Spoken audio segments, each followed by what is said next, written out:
everyone, I'm Rex. Welcome back to another Train Small 6 video. Today I'm on the Birmingham to Crewe route and we're going to be driving a Class 805 to Crewe as part of the service 1 Delta 84 Euston to Chester. Without further ado, let's get into the video. Alright, so let's put the DRA on first before we do anything. Turn the safeties on.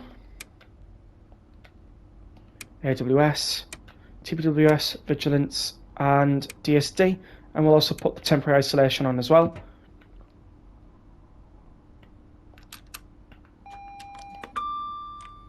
There we go.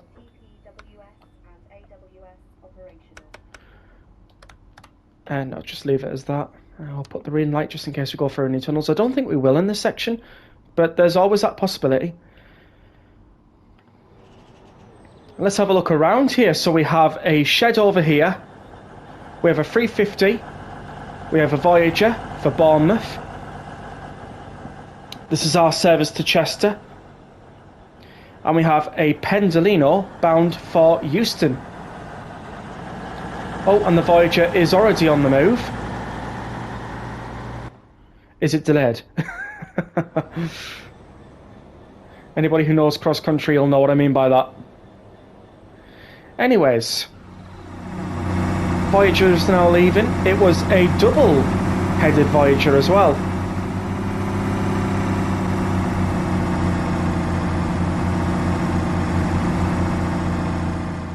Obviously revealing the 350 over there. So, now that we have a green signal, we can take the DRA off. And we will be shortly allowed to depart Stafford for Crewe.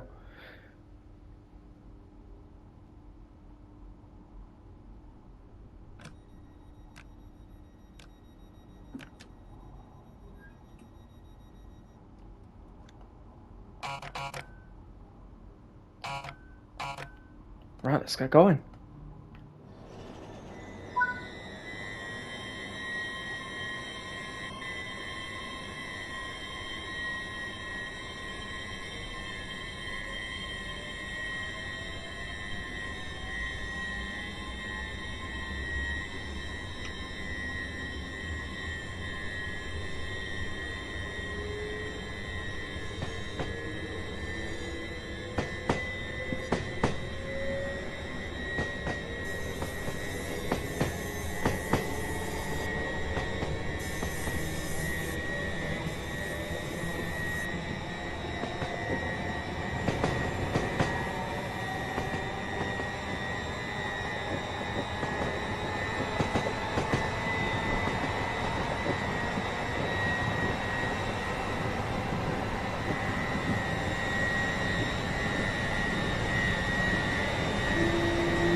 Beautiful sounds from the 805, and in light of recent announcements I thought driving a Class 805 was pretty fitting, because this video will be coming out on Saturday the 6th of June, and I do believe Trent Valley's release date is Tuesday the 9th of June, and so I thought I'd drive a Class 805 on a section that we'll have on Trent Valley, which is between Crewe and Stafford, before it veers off to the left to go through Lichfield, Trent Valley, all the way down to Milton Keynes Central.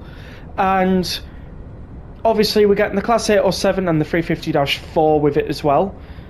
So, you know, in like the hype of Trent Valley line, I just wanted to drive on the Grand Junction Railway between Stafford and Crewe because, well, why not, you know? Absolutely love the IET Class 805 on this route. You know, it's one of the best loco add-ons that I have bought. I have to admit that this over here is a little bit, yeah, it wasn't like that before until the recent update, so not sure what's happened there.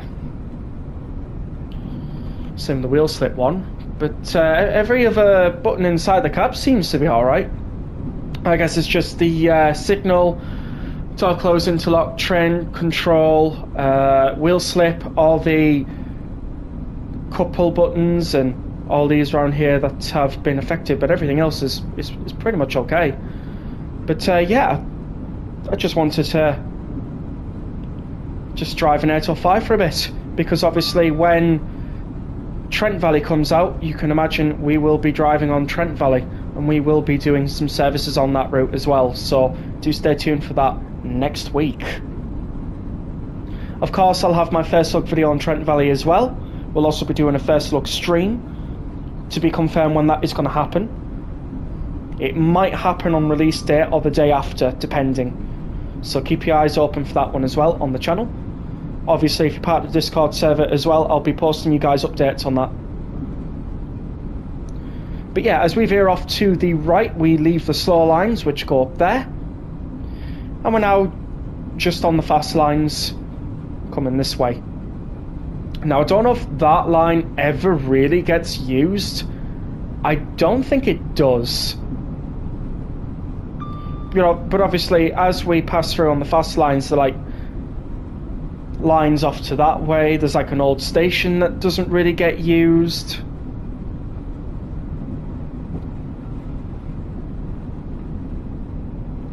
Norton Bridge. So I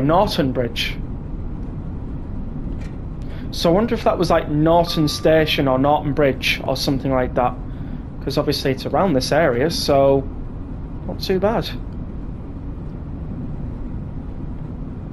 So I'm not going to try and like bore you with everything that is coming for Trent Valley, because no doubt you've seen the preview stream. You know, no doubt you've seen the article probably for it.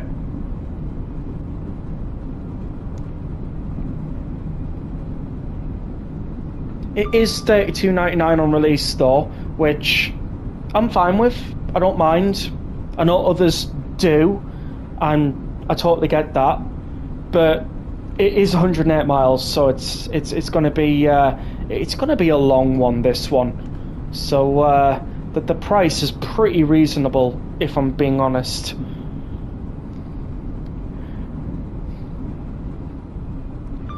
Which I will be paying so that I can do a first look video. I know, but you know, things like this have to be done.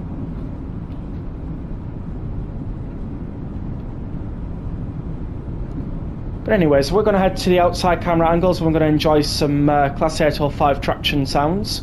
So let's go do that just after this tunnel here. A very small tunnel under a bridge.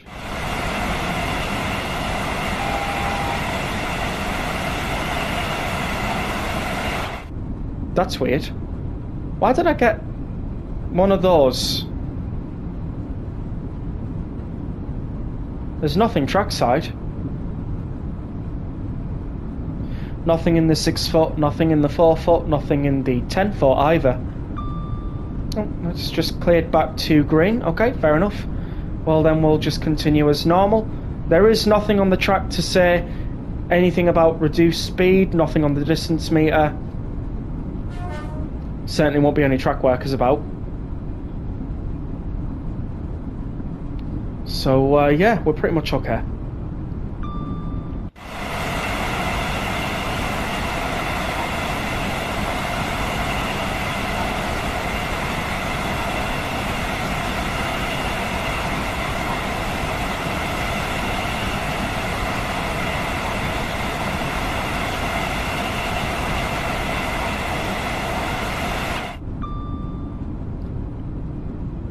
So let's have a look around the train, shall we? We're going to go to the third camera angle. So of course, on the front of the train we've got the headlights on, the Avanti West Coast sticker there, Avanti West Coast here, and we're 805002. We're pretty much... we've got quite a bit of people in, I would say. Yeah, definitely. Not every seat is filled, you know, there's a few empty. Obviously, first class isn't completely full, but there are people in there. Oh, I did not realise that we were a double unit. Okay, so we're also operating 805003 as well, which is good. We also have a few people in on this one as well. I think pretty much every single seat has been filled up in this one. Oh no, there's two here that aren't really, don't really have somebody sat in. Same round here as well. Same round here. And obviously first class accommodation down here as well. So that's actually pretty cool. Chester services are 10 car units.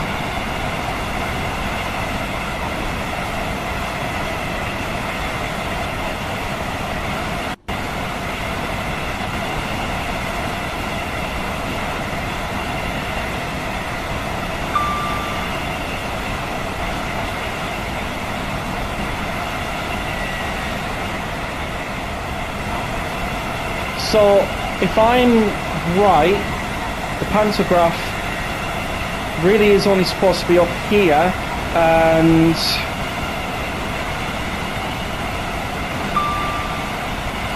nowhere else. Because obviously it's the front unit that needs to draw power, not the rear unit. Although the rear unit will have its pantograph up on the other end, so that it can still supply power. So there you go.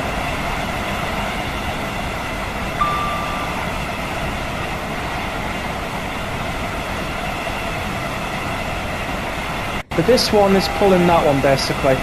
Oh, hang on. Okay, the camera angle will not let us go back inside. Oh no, there we go. We do have a 40 mph speed restriction. Why did they make it a 40? I do not know. But we're going to have to really slow down for this one, because it's coming very, very close.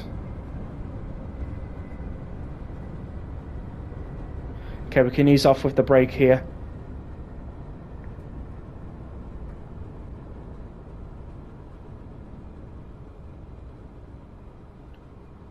Putting a bit more brake.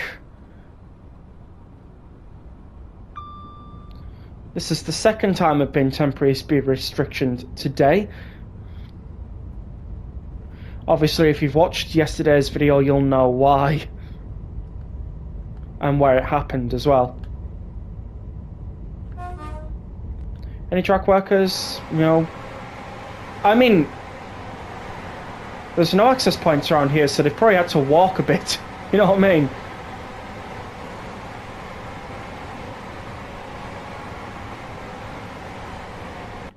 Do you know what would be really cool? Is if you did actually have some on-track personnel stood in the cess, which is over here, when your train goes by on the temporary speed restriction area.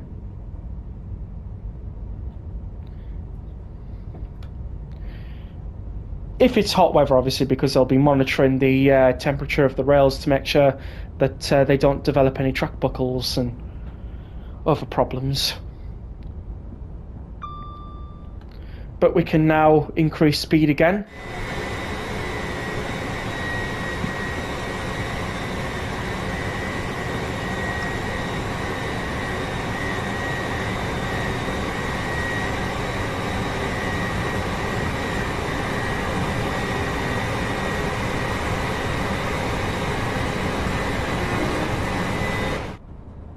Which is really cool. Plenty of catch pits over there as well. It tells me where the drainage is on this track as well. It kind of slopes down to about here, and then that side would be like a quick slope down or something. I know that for a fact because obviously, you know, everything I've been taught. Obviously limited clearance signs over there. It's good to see. I've also seen a no refuges sign as well, which is also good. Again, we were given a signal that's cautionary, but nothing. Oh, unless we're getting the other temporary speed restrictions warning. Oh, maybe. Wonder why it's been programmed then, like that. So, obviously, I know where the drainage is now if there's catch pits over there, and here. I know where it works. Same with in the middle here. Oh, interesting. Obviously, Some lovely headspan OLE structures as well.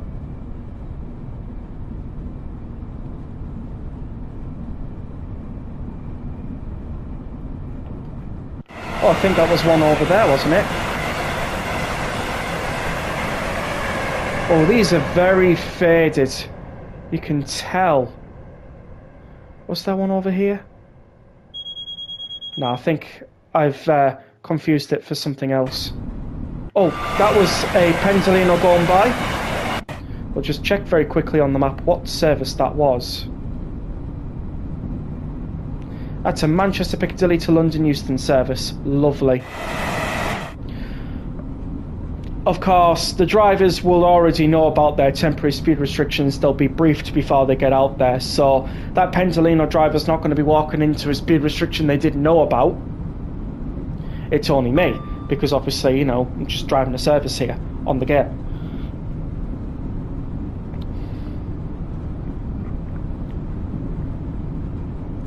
That'd be nice if we actually did get, you know, when you start the service, a brief of the whereabouts of where your temporary speed restriction will be in game. You know, I know it's random, but like that could be part of the random generation where it tells you how many miles away from a station that's going to appear, and then it's there. You know what I mean? That could be an idea.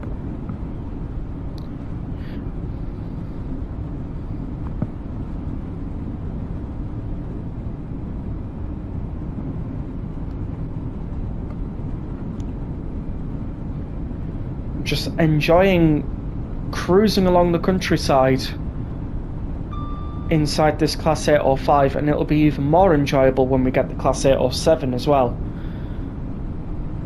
I'm excited for the 350-4 actually, because it's another variant of the 350, and it'll make scenario making so much easier, because obviously I use real-time trains to create my scenarios on Train SimWorld, and a lot of the 350 services are -4s.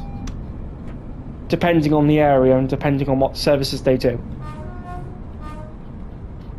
But it'd be nice to add in 807s as well, because they pop up as well. It'll make this timetable beefed out as well, hopefully.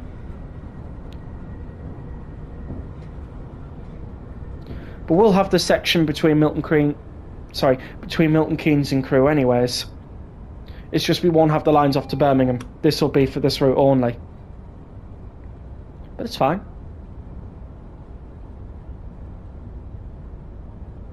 Another good reason to come back to this route. There you go. No refuge sign. That's what I'm talking about.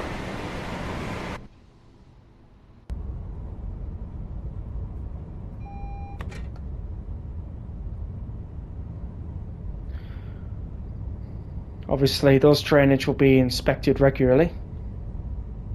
I can imagine. You'd be surprised what you can find down there as well. Like rocks and trees and stuff like that. Interesting. Very interesting. Obviously, an old buffer, this one.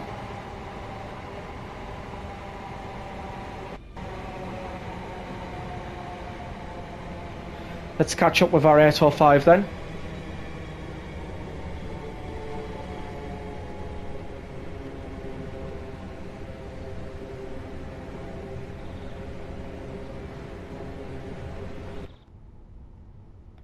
There's our red right there. We're just going to slow down to 15 so that we are within good distance of the signal when the magnet goes off, and we can stop in time.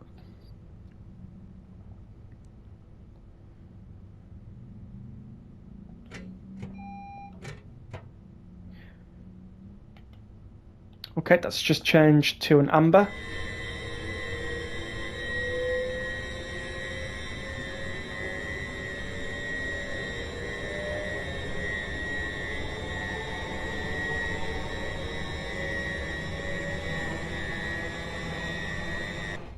Okay, we're going into platform 12.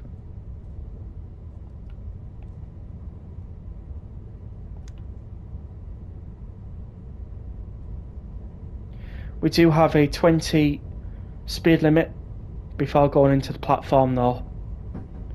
So I'm not at a crazy speed, if you get my meaning.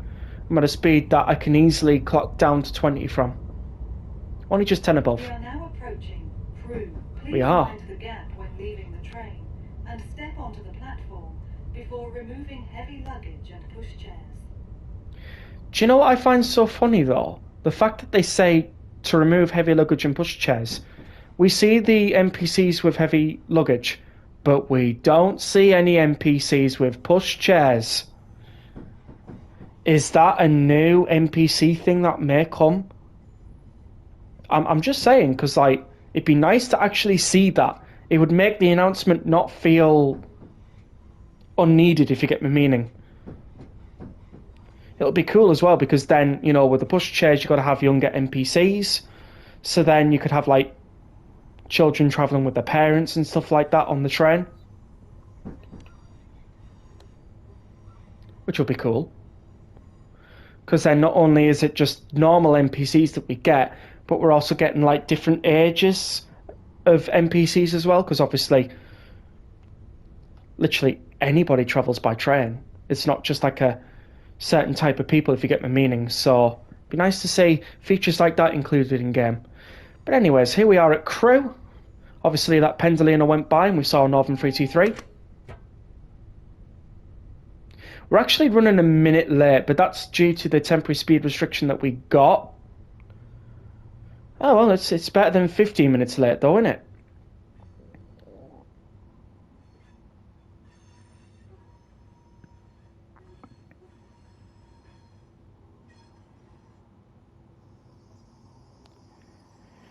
So strange, as an S-car stop marker is right after. Crewe.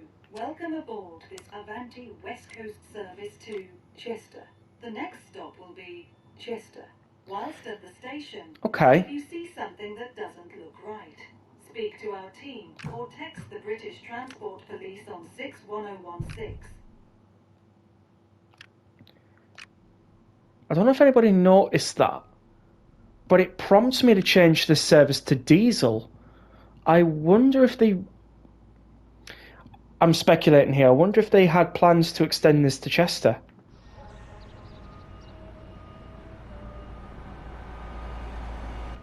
But here we go. We are on diesel. And a passenger door has become stuck. Which one is it? Oh, okay. It didn't let us fix the passenger door. Never mind. Okay, so that took us 20 minutes, 17 seconds. We've driven 24.48 miles. And our distance stop accuracy was 3.18 yards. We were not reduced anything for speeding. We did adhere to all of our speed restrictions. And we got a platinum medal and a total of 3,842 AP. Right, that is going to be it for today's video. I hope you'll enjoy. Please do comment down below what you thought.